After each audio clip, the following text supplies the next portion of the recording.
The next numerical of chapter springs is a closed coil spring of 37.5 millimeter mean coil diameter. A mean coil diameter आपको given है. It is subjected to a maximum load. Axial load आपको given है 450 Newton. The deflection at this load is also given. The maximum shear stress is 30 Newton per millimeter square is also given. Calculate the diameter of spring wire. Small d आपने calculate करना है. Also find the number of turns. N भी आपने calculate करना है. Modulus of rigidity आपको given है. Stress का फॉर्मूला क्या होता है 16 WR/πd³. ठीक है, इसमें से आपको diameter of the wire calculate करना है. एक्सियल लोड आपको गिवन है. ठीक है, और उसके बाद आपको एफएस भी गिवन है 300. पाई की वैल्यू 3.14 होती है. ठीक है, उसके बाद आपको गिवन है आर. ये जो मीन कॉइल डायमीटर है इसका जब आप डायमीटर डिवाइड बाय 2 करोगे तो आपके पास क्या आ जाएगा, रेडियस आ जाएगा. तो ये भी आपको गिवन है. और जो एफ एस है वो भी आपको गिवन था. पाई की वैल्यू 3.14 सब्सटीट्यूट करनी है. डी क्यूब आपके पास आ जाएगा 143.24 मिलीमीटर. जब आप इसका क्यूब रूट निकालोगे कैलकुलेटर से तो आपके पास आएगा 5.23 मिलीमीटर आंसर. डिफ्लेक्शन भी आपने कैलकुलेट करनी है. डिफ्लेक्शन का फॉर्मूला क्या होता है 64 WR³N/GD4. डिफ्लेक्शन आपको गिवन है क्वेश्चन में. एक्सियल लोड भी गिवन है, रेडियस भी गिवन है, एन आपने कैलकुलेट करना है. मॉडुलस ऑफ रिजिडिटी गिवन है, डायमीटर ऑफ वायर भी गिवन है. तो एन आपके पास आ जाएंगे 4. नेक्स्ट न्यूमेरिकल आपके पास है closed coil helical spring of stiffness 1. Stiffness is given as equals to 1 newton per millimetre. It is subjected to a load of 40 newton. Load भी given है. शेयर मैक्सिमम शेयर स्ट्रेस आपको given है 130. Solid length of the spring आपको given है 45 millimetre. Solid length क्या होता है n/d. Calculate the diameter of spring wire. Small D आपने कैलकुलेट करना है. Mean coil radius of the spring R भी आपने कैलकुलेट करना है, क्योंकि डायमीटर आप कैलकुलेट करोगे तो रेडियस भी आ जाएगा d/2 करके. नंबर ऑफ टर्न्स n भी आपने कैलकुलेट करना है. तो शेयर स्ट्रेस का पहले आपने फॉर्मूला लेना है 16 WR/πd³. एफ एस आपको गिवन है 16 कांस्टेंट टर्म है. एक्सियल लोड भी गिवन है. आर आपको पता नहीं है. पाई और डी क्यूब आ जाएगा आपके पास. यहाँ से अब r/d³ की वैल्यू आ जाएगी आपके पास 0.638. जब आप इसको सिंप्लीफाई करोगे r/d³, पाई की वैल्यू यहाँ पे मल्टीप्लाई कर दो 16/40 डिनोमिनेटर में आ जाएगा. पाई की वैल्यू 3.14 सब्सटीट्यूट करोगे और आपके पास कैलकुलेशन करके 0.638 आ जाएगा. तो आर क्या होगा, d³ को इसके साथ मल्टीप्लाई कर देना है, आपके पास फर्स्ट इक्वेशन आ जाएगी. स्टिफनेस क्या होता है, लोड बाय डिफ्लेक्शन. स्टिफनेस आपको गिवन है, लोड भी गिवन है, डिफ्लेक्शन आपके पास आ जाएगा 40 मिलीमीटर. डिफ्लेक्शन का फॉर्मूला होता है 64 WR³N/GD4. डिफ्लेक्शन की वैल्यू आप यहाँ पे सब्सटीट्यूट करनी है. एक्सियल लोड 40 है. आर आपको दिया हुआ है, आर हमने यहाँ पे कैलकुलेट किया है, इसकी वैल्यू यहाँ पे सब्सटीट्यूट करनी है आर की जगह पे.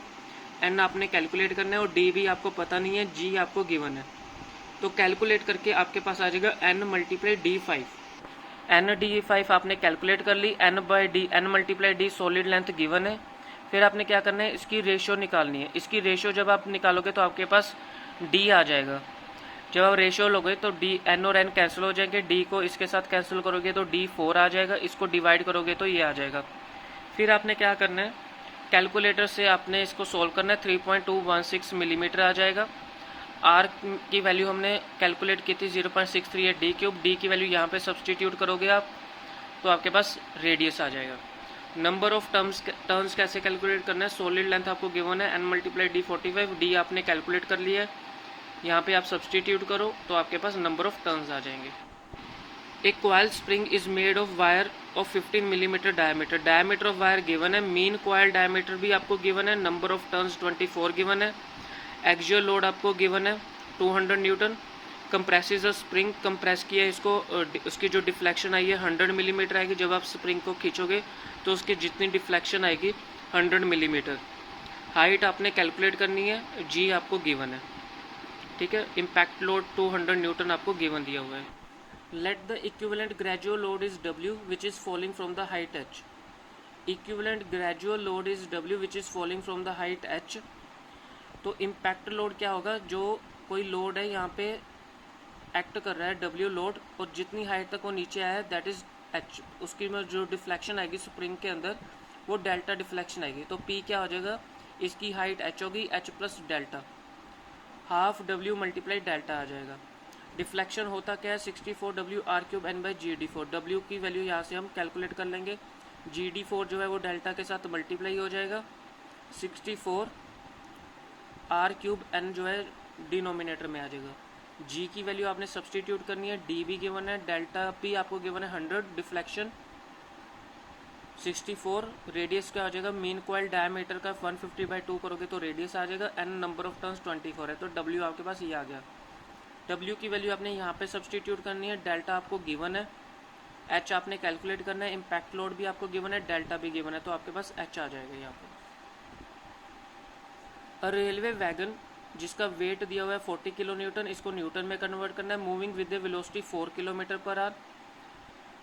Find how many springs, number of how many springs आपने एन जो है नंबर ऑफ स्प्रिंग्स कितनी रिक्वायरमेंट है वो आपने कैलकुलेट करना है। 20 टर्न्स है, नंबर ऑफ टर्न्स गिवन है। To store the energy compression deflection आपको गिवन है 200 millimetre. Spring is made up of 25 millimetre diameter, ये भी आपको गिवन है। मीन डायमीटर ये भी गिवन है, जी भी आपको गिवन है।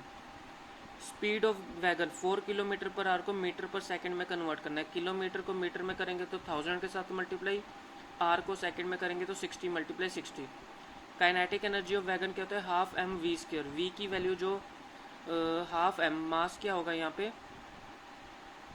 जो 40 × 10⁻³ है उसको डिवाइड करेंगे 9.81 के सर, क्योंकि न्यूटन को अगर कन्वर्ट करना है हमने तो 9.81 के साथ डिवाइड करेंगे। v जो होगा आपके पास 1.11 का स्क्वायर करेंगे तो हमारे पास ये आ जाएगा। Gradually apply load on the spring, deflection आपको गिवन है, डिफ्लेक्शन का फॉर्मूला लगाएंगे। डिफ्लेक्शन गिवन है आपको, wg आपको पता नहीं है, मीन कॉइल डायमीटर गिवन है, उसका रेडियस निकाल देंगे डिवाइड बाई 2 करके, नंबर ऑफ टर्न्स गिवन है, मॉडुलस ऑफ रिजिडिटी गिवन है, और ये डायमीटर ऑफ वायर गिवन है, तो यहाँ से आपके पास आ जाएगा wg। स्ट्रेन एनर्जी क्या होता है, half W multiply delta. W आपको पास डब्ल्यू आपने कैलकुलेट कर लिया है, डेल्टा आपको गिवन है। नंबर ऑफ स्प्रिंग्स कैसे निकालेंगे, kinetic energy of wagon, strain energy stored in one spring. Kinetic energy आपने यहाँ से कैलकुलेट की है, ठीक है, और स्ट्रेन एनर्जी आपने यहाँ से कैलकुलेट की। इन दोनों को आप डिवाइड करोगे तो आपके पास नंबर ऑफ स्प्रिंग्स आ जाएंगे 5।